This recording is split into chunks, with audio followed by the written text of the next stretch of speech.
Hello everyone, welcome back to home tutor. आज के video में हम करने वाले हैं कक्षा 8 के संस्कृत विषय के पाठ 9 का अभ्यास कार्य। इस पाठ का अध्ययन हम पहले कर चुके हैं। वीडियो नहीं देखी है तो देख लीजिएगा, लिंक आपको नीचे डिस्क्रिप्शन बॉक्स में मिल जाएगा। तो चलिए देखते हैं इस पाठ का अभ्यास कार्य। तो अभ्यास में पहला प्रश्न है उच्चारणम कुरुत, यानी कि उच्चारण करें। यहाँ पर आपको पाठ से संबंधित कुछ कठिन शब्द दिए गए हैं जिनका कि उच्चारण अभ्यास करना है, जैसे कि सुप्रभातम, चतुर्विंशतिः, सप्तभगिन्यः, गुणगौरव दृष्टया, महत्वाधायिनी, द्विसप्ततितमे, प्राकृतिक संपद्भिः, पुष्पस्तबक सदृशानि, पर्व परंपराभिः, वंश वृक्ष निर्मितानां, वंशोद्योगोऽयम् अंतर्राष्ट्रीय ख्यातिम। प्रश्न संख्या 2 है प्रश्नानाम उत्तराणि एक पदेन लिखत। प्रश्नों के उत्तर एक पद में लिखें। तो पहला है अस्माकं देशे कति राज्यानि सन्ति। हमारे देश में कितने राज्य हैं? उत्तर है अष्टाविंशतिः, यानी कि 28। वैसे तो इस पाठ में नवविंशतिः यानी कि 29 राज्यों का उल्लेख किया गया है। चूँकि वर्तमान काल में 28 राज्य हैं तो यहाँ पर हम लिखेंगे अष्टाविंशतिः। फिर है प्राचीने इतिहासे काः स्वाधीनाः आसन्। प्राचीन इतिहास में कौन स्वाधीन थे? उत्तर है सप्तभगिन्यः, यानी कि 7 बहनें। केषां समवायः सप्तभगिन्यः इति कथ्यते। किसका समूह 7 बहनें ऐसा कहा जाता है? उत्तर है सप्तराज्यानां, यानी कि 7 राज्यों का समूह। अस्माकं देशे कति केंद्र शासित प्रदेशाः सन्ति। हमारे देश में कितने केंद्र शासित प्रदेश हैं? उत्तर हो जाएगा 8। इस पुस्तक में 7 केंद्र शासित प्रदेशों का उल्लेख है, लेकिन वर्तमान काल में 8 है, तो यहाँ पर हम लिखेंगे 8, यानी कि अष्ट। सप्तभगिनी प्रदेशे कः उद्योगः सर्वप्रमुखः। 7 बहनों वाले प्रदेश में कौन सा उद्योग सर्व प्रमुख है? उत्तर हो जाएगा वंशोद्योगः, यानी कि बांस का उद्योग। अगला प्रश्न है पूर्ण वाक्येन उत्तराणि लिखत। पूरे वाक्य में उत्तर लिखें। भगिनी सप्तके कानि राज्यानि सन्ति। भगिनी सप्तक में कौन कौन से राज्य हैं? उत्तर होगा भगिनी सप्तके अरुणाचल प्रदेशः, असमः, मणिपुरम, मिजोरमः, मेघालयः, नागालैंडः, त्रिपुरा च इति राज्यानि सन्ति। भगिनी सप्तक में अरुणाचल प्रदेश, असम, मणिपुर, मिजोरम, मेघालय, नागालैंड और त्रिपुरा ये राज्य हैं। अगला है इमानि राज्यानि सप्तभगिन्यः इति किमर्थं कथ्यन्ते। इन राज्यों को 7 बहनें ऐसा क्यों कहते हैं? उत्तर है सामाजिक सांस्कृतिक परिदृश्यानां साम्याद् इमानि राज्यानि सप्तभगिन्यः इति कथ्यन्ते। सामाजिक और सांस्कृतिक परिदृश्य की समानता के कारण इन राज्यों को 7 बहनें इस प्रकार से कहते हैं। अगला है सप्तभगिनी प्रदेशे के निवसन्ति।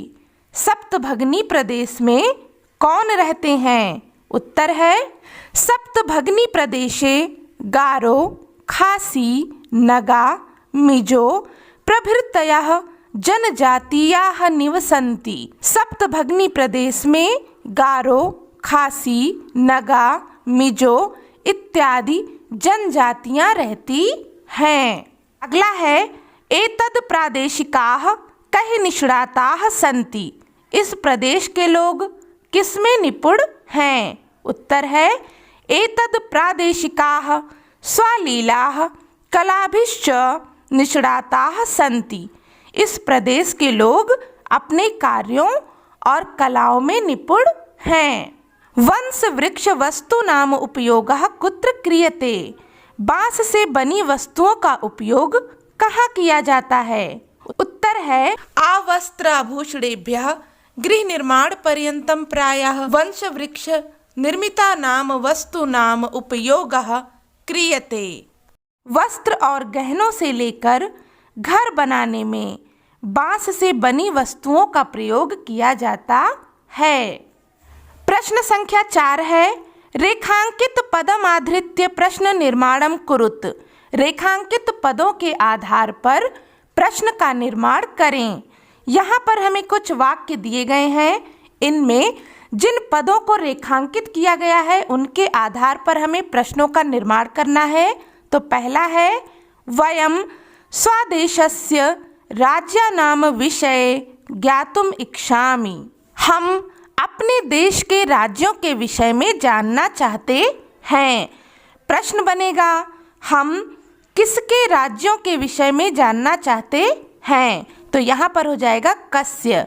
वयम कस्य राज्यानाम विषये ज्ञातुम इच्छामि। फिर है सप्तभगिन्यः प्राचीन इतिहासे प्रायः स्वाधीनाः एव दृष्टा। 7 बहनें प्राचीन इतिहास में प्रायः स्वतंत्र ही देखी जाती हैं। प्रश्न बनाएंगे तो हो जाएगा कौन प्राचीन इतिहास में प्रायः स्वतंत्र ही देखी जाती हैं? तो यहाँ पर हो जाएगा काः।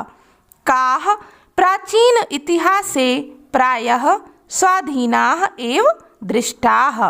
प्रदेशे अस्मिन् हस्तशिल्पानां बाहुल्यं वर्तते। इस प्रदेश में हस्तशिल्प की अधिकता है। और जब हम प्रश्न बनाएंगे तो हो जाएगा किसकी बहुलता है? संस्कृत में होगा प्रदेशे अस्मिन् केषां बाहुल्यं वर्तते। इस प्रदेश में किसकी बहुलता या अधिकता है? एतानि राज्यानि तु भ्रमणार्थम स्वर्ग सदृशानि। ये राज्य तो घूमने के लिए स्वर्ग के समान हैं। प्रश्न बनाएंगे तो हो जाएगा ये राज्य तो घूमने की दृष्टि से किसके समान है? संस्कृत में हो जाएगा एतानि राज्यानि तु भ्रमणार्थम कीदृशानि। अगला प्रश्न है यथा निर्देशम उत्तरत। निर्देश के अनुसार उत्तर दीजिए। पहला है महोदय मे भगिनी कथयति। हे महोदया मेरी बहन कहती है। अत्र मे इति सर्वनाम पदम कस्यै प्रयुक्तम। यहाँ पर मे यह सर्वनाम पद किसके लिए प्रयुक्त किया गया है? तो हमने पाठ में पढ़ा था ये जो वाक्य है ये कौन कह रही थी? ये स्वरा कह रही थी। तो यहाँ पर में ये शब्द स्वरा के लिए प्रयुक्त किया गया है। तो यहाँ पर उत्तर हम लिखेंगे स्वरायई। सामाजिक सांस्कृतिक परिदृश्यानां साम्याद इमानि उक्त उपाधिनां प्रथितानि। सामाजिक और सांस्कृतिक परिदृश्य के समानता के कारण ये सब उक्त उपाधि से प्रसिद्ध हैं। अस्मिन् वाक्ये प्रथितानि इति क्रियापदस्य कर्तृपदम किम। इस वाक्य में प्रथितानि यानी कि प्रसिद्ध है, इस क्रियापद के लिए कर्ता पद कौन है? तो यहाँ पर हो जाएगा इमानी यानी कि ये सब। एतेषां राज्यानां पुनः संगठनम विहितम। इन सब राज्यों का पुनः संगठन किया गया। अत्र संगठनम इति कर्तृपदस्य क्रियापदम किम। यहाँ पर संगठन इस कर्ता पद का क्रियापद कौन है? तो यहाँ पर उत्तर हो जाएगा विहितम यानी कि किया गया। अत्र वंश वृक्षाणाम प्राचुर्यम विद्यते। यहाँ पर बांस के वृक्षों की अधिकता है। अस्मात् वाक्यात् अल्पता इति पदस्य विपरीतार्थकम पदम चित्वा लिखत। इस वाक्य में अल्पता इस पद का विलोम पद है। तो अल्पता का मतलब होता है कमी, न्यूनता। तो यहाँ पर उत्तर है प्राचुर्यम। प्राचुर्यम का अर्थ होता है अधिकता। क्षेत्र परिमाणहि इमानि लघूनि वर्तन्ते। क्षेत्र परिमाण की दृष्टि से ये सब छोटे हैं। वाक्यात् सन्ति इति क्रियापदस्य समानार्थकं पदं चित्वा लिखत। वाक्य से संति इस क्रियापद का समानार्थक पद चुनकर लिखें। संति का अर्थ है होता है, तो इसका समानार्थक पद हो गया वर्तन्ते। अगला प्रश्न है पाठात् चित्वा तद्भव पदानां कृते संस्कृत पदानि लिखत। पाठ से चुनकर तद्भव पद के लिए संस्कृत पद लिखें। तो यहाँ पर हमें कुछ तद्भव पद यानी कि हिंदी के शब्द दिए गए हैं, इनके लिए हमें संस्कृत के शब्द लिखने हैं। जैसे कि सात, सात को संस्कृत में कहते हैं सप्त। इसी प्रकार से बहिन, बहिन को कहते हैं भगनी। संगठन, संगठन को कहते हैं संगठनम। बांस, बांस को संस्कृत में कहेंगे वंशम। आज, आज को संस्कृत में कहते हैं अद्य। खेत, खेत को संस्कृत में कहते हैं क्षेत्रम। अगला है भिन्न प्रकृतिकम पदम चिनुत। भिन्न प्रकृति वाले पद को चुने। जैसे कि पहला यहाँ पर है गच्छति, पठति, धावति, आहसत, क्रीडति। तो इनमें अलग हो जाएगा आहसत। ये सब क्रियापद हैं जो कि वर्तमान काल से संबंधित है, लेकिन यहाँ पर एक अलग है, ये भूतकाल से संबंधित है। लंग लकार का क्रियापद है, तो यहाँ पर अलग हो जाएगा आहसत। फिर है छात्रः, सेवकः, शिक्षकः, लेखिका, क्रीडकः। इसमें अलग हो जाएगा लेखिका, क्योंकि बाकी सारे पद ये पुल्लिंग है, लेखिका स्त्रीलिंग पद है, इसलिए यहाँ पर ये भिन्न है। पत्रम, मित्रम, पुष्पम, आम्रः, फलम। तो इसमें अलग हो जाएगा आम्रः। व्याघ्रः, भल्लूकः, गजः, कपोतः, वृषभः, सिंहः।